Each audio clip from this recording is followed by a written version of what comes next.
Bes, bakit ka absent kahapon? May pinuntahan kasi ako, Bes. Ano yan? Ba't mo tinatakpan yung bibig mo? Mabaho ba yung hininga mo? Ano kasi Hala, naka-braces na si Scarlett! Kaya siguro absent siya kahapon. Bes, magkano yung braces mo? Di ba mahal yan? Rich kid ka siguro. 5K lang to, pero naka-promo kasi sila, kaya 3K na lang. Ako na rin nag-change ng rubber kasi kamahal man. Nandito ba si Scarlett? Present po, ma'am. Anong present? Ayusin mo nga magsalita. Sorry ma'am, di po kasi ako makapagsalita na maayos. Masyakit po kasi yung braces ko. Ay wow, kala mo talaga. Anong ginagawa niya? Over naman sa pakita ng brace. Bes, ano yan? Ba't ganyan ka mag-tiktok? Siyempre para makita ng mga friends ko na may braces na ako. Ganon? Tsaka para ma-ROI ko na din to, no? Sige, Bes. Mukhang mainit na naman yung dugo niya. Palagi naman. Okay, class. Bring out one sheet of yellow paper. Mag-essay kayo. Patay, yellow pad. Be, Scarlett, pingin naman ako niyan. Ayoko. Last week ka pa, ha? Ikaw na nakaubos ng yellow pad ko. Ha?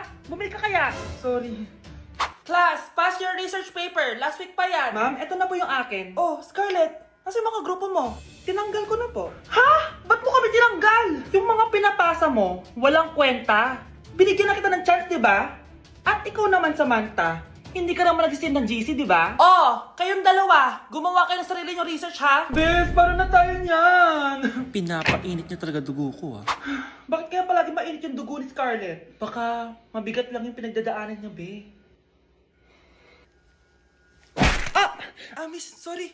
Okay ka lang? Ano ba yan? Kasi tumitingin sa dinadaanan eh. Bes, tignan mo. Bulag ka ba, ha? Kita mong dumadaan ako dito tapos babanggain mo ako? Wow, maldita ka. Kala mo di kita papatulan? Oh, bakit? Porket cute ka? Porket type kita? Ayun, love life lang pala kailangan niya. Nakakakilig sila, Bes. Type niya daw ako? Nakakainis, ba't ko ba nasabi yun? Kakarating lang namin dito sa Vietnam at ano pa bang gagawin natin? Titikim tayo ng convenience store food. Hello, umuulan, tara na! Guys, hindi humihinto yung mga sasakyan dito kaya tatawid ka talaga. Update guys, buhay pa ako at hulaan nyo kung nasan ako. O diba, walang ganyan sa Pilipinas. First time namin dito sa Vietnam. Kaya naman excited ako kung ano ba meron dito sa convenience store nila. Kita nyo naman, ang dami din choices dito. Guys, may paanong manok dito oh. Check out natin to. Guys, parang asarap na tong Nutella banana oh. Guys, tignan yung hotdog dito oh. Kinakain daw to ng hello kaya i-check out na natin to. Tignan nyo yung mga drinks nila dito, parang lalagyan na lang ng ice. Parang masarap to guys oh, tong kulay ube. Hala guys, may Vietnamese oh. Sarap! Check out ko din yan. Grabe, bakit ang mahal? 345,000? Tikman na natin. Una natin tong Nutella banana. Guys, tignan nyo. Masarap siya. Bilhin nyo to guys. 10 out of 10. Next natin tong Thai chili paste and chicken floss. Let's go. Medyo malansa siya guys. Pati nasa loob niya. Sarap. 10 out of 10 din to guys. So ito daw. Tignan natin. Puro laman. Oo nga. Sobrang sarap, walang ere. Sarap. Ano naman ito, pusa? Sorry. Oh, ay. Ala, sarap nito.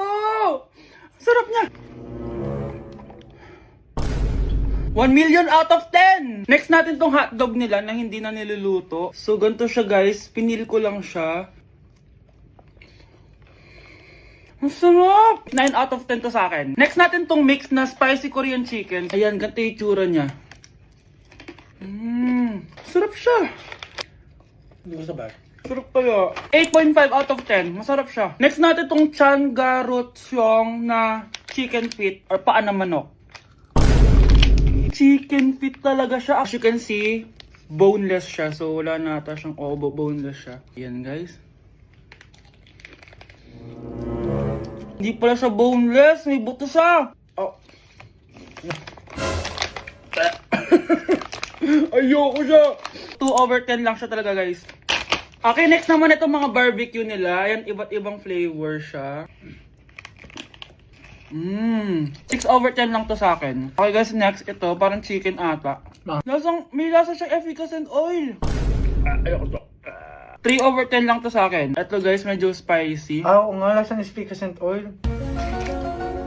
Okay lang naman. 4 out of 10. Okay, next, itong empanada nila. Based sa texture niya, para siyang hopya. Tama nga ako guys, lasa siyang hopya. 5 out of 10 to sa akin. So last but not the least, etong leche flan nila. Ban flan yung pangalan. So wala sa bibigay na kutsara.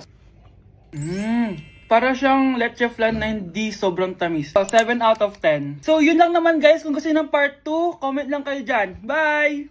Kaya hindi umuunlad ang Pilipinas dahil kinukurakot nyo. Mahiya naman kayo! Don't stop shaming them. Deserve nila yan. Mainit ang mata sa atin ng mga tao. Kaya siguraduhin nyo na magmumukha tayo malinis, ha? Dad! Alam na nilang lahat! Nadidepress na ako! Binabash nila ako sa social media. Tapos kanina sa school, binubuli nila ako. Nasisira image ko. Ayusin mo to, Dad! Gumagawa na ako ng paraan, anak. Pero sa ngayon, kailangan ko muna kayo palipad sa Amerika para safe kayo. Okay, Dad. I'm calm. Bigyan mo ako ng 10 million pang shopping ko doon, ha?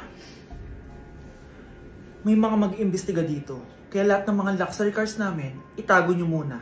Hindi nila pwede makita yung mga yun. Base sa report na binigay sa akin, may ghost project daw kayo. Totoo ba yun? Wow! It's a yes or no question! Bakit di ka makasagot? Your Honor, kakausapin ko po muna yung lawyer ko. Ang kakapal nyo. Halata naman sa mga kilos nyo na guilty kayo. Kamusta na kaya sila, Mom and Dad? Sana okay lang sila. Nawala sa garahe ang 10 sa 12 luxury cars. Pati mga sasakyan tumakas na. Hindi kami papayag na hindi kayo mananagot. Hindi kami mananahimik sa issue na to. Eating only 7-Eleven for a day? Let's go! Ano ba gising na magkukontent ka? Patayo na dyan. Ala. Good morning, guys! So, ginising ako agad ni Bunch. 11 a.m. na. So, magbe-breakfast tayo. Alam niyo na kung saan. Papunta na kami. And yung 7-Eleven dito, guys, sobrang layo. Like, sa kabilang barangay pa. Hulaan niyo kung nasan ako. Nasa isang branch ako na binigay sa akin ni Daddy. Thank you, taxpayers! Wow, ang daming choices, oh. Umagang-umaga, samgyup sa lagad. Ano yan? Balik mo yan. Ano na naman to? Bayaran mo to ah. Sabi di ba breakfast lang? Parang mag-fiesta na tayo dito eh. Let's eat! So, itry na natin tong spam musubi. Yan. Mas masarap yung sa Japan, pero masarap din naman to. Meron tayong samgyupsal. Oh! Baho ah. Wow ah. Next is lasagna! Favorite ko yan. Masarap siya guys. Muntikan ko na makalimutan itong matcha latte from Chingu. Di ko siya gusto, parang lasang artificial. Sarap niya! Two types of people. Ubos namin. Baka sabihin niyo hindi namin inubos. It's lunchtime, guys! So, kakain na naman tayo. Bosh, gusto ko ng pad thai. Hindi po, ate! Kaya nga 24 hours 7-Eleven challenge. May kinikrave na akong ibang pagkain, pero 7-Eleven pa rin tayo, guys. Malay mo may pad thai sa 7-Eleven. 7-Eleven. Let's go! Excited na akong kumain. So, nandito na tayo sa second branch ni Daddy. Yes, kung di tatanong guys, contractor po yung tatay ko. Tara. Wow, parang ang sarap nito. Ano na naman to? Bakit ang dami na naman? Ito yung kinuha ko kasi patay gutom ako. Water check. Mountain Dew Zero check. Another mukbang. 100 kilo challenge. Tinahin natin Tong Gogi Mandu. Ganito yung itsura niya, parang siyang siomay. Sarap! Dito ko lang to natitikman. Wow, ang daming laman. Liempo. Sa akin, chicken. Kimchi rice talaga? Bumili din pala ako ng laing. Laing.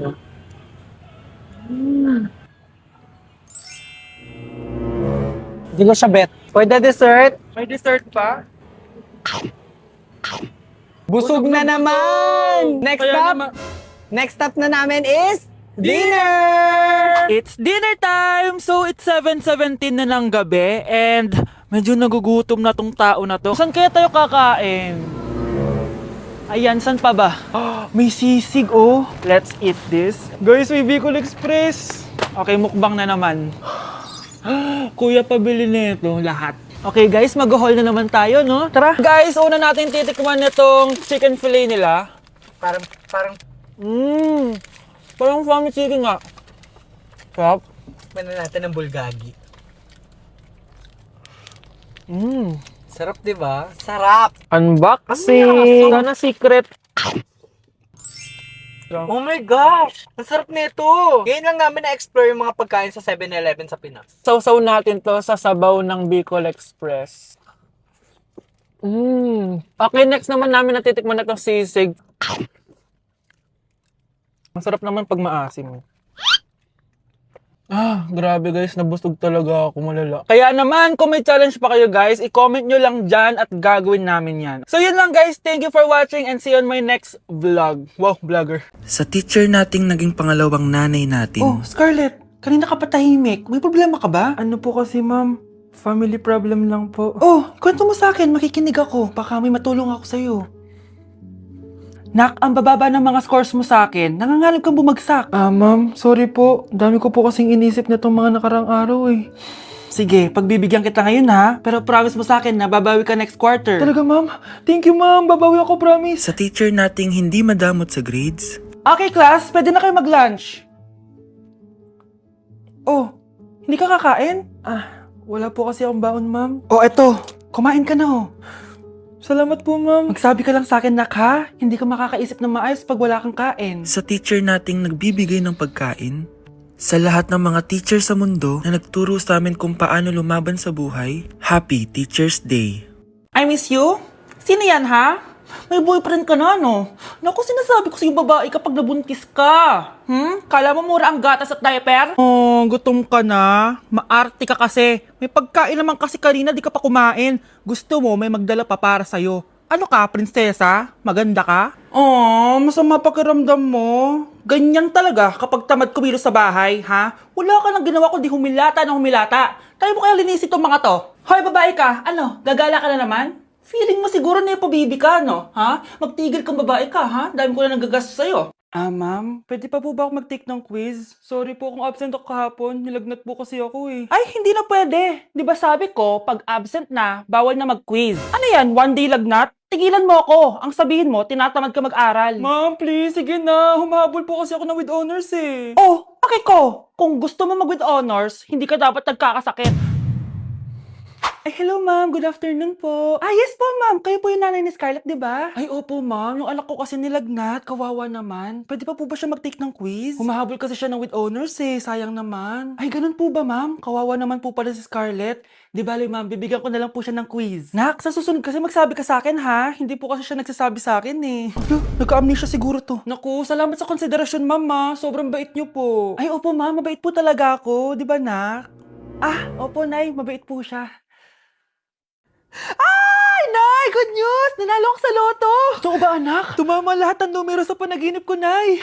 Alam mo, anak, swerte ka talaga, eh. Nay, may good news din ako. Gagraduate na ako next month. Talaga ba, anak? Akala ko talaga bagsak pa rin ako eh. Buti naman at di ka na ulit ng high school. Congrats! Good luck sa college! Mga anak, may good news din ako. Sabi ng doktor, magaling na daw ako sa sakit ko. So, ibig sabihin, hindi mo na kami makakalimutan, Nay? Oo, anak. Parang sunod-sunod yung swerte natin, Nay, no? Siyempre, dahil din yan kay Lord. O sige na, anong oras na? Matulog na tayo, ha? Good night, Nay.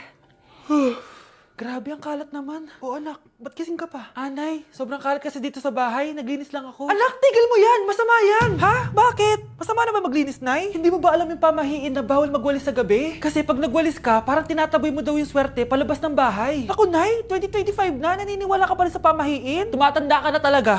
Ay, hindi ko alam, anak. Takot lang ako na malasin ulit tayo. Sige na, Nay, itulog mo na yan. Malapit na ako matapos dito. Matulog ka na rin, ha? Nasaan na yun? Hindi pwede mawala yun. Anak, ano nangyayari? Umagang-umaga sumisigaw ka. Nay, nawawala yung lotto ticket natin. Hindi natin makiklaim yung pera. Ha? Sige anak, tutulungan kita maghanap, ha? Ay, baka nandito lang yung banda. Anak, ba't ka umiiyak? Ayoko na. Ginawa ko naman lahat eh, pero binagsak pa rin ako ng teacher ko. Ano? Hindi na daw ako kasama sa mga gagraduate, Nay. Lahat ng effort ko nasayang. Anak! Nay, magpahinga ka muna. Ako na muna bahala dito. Ano na naman nangyayari sa pamilya natin? Anak? Scarlett? Kyle? Susan? Kamusta ka na? Dok? Ba't nandito ka? Dinalaw kita para kamustahin ka. Mga musta? Eh di ba sabi niyo magaling na ako, Dok? Yun din nakakala ko. Ha? Teka lang, nakita mo ba yung mga anak ko? Susan, matagal nang patay ang mga anak mo. Ha? Hindi mo ba naaalala? Pareho silang na-depress. Si Scarlett dahil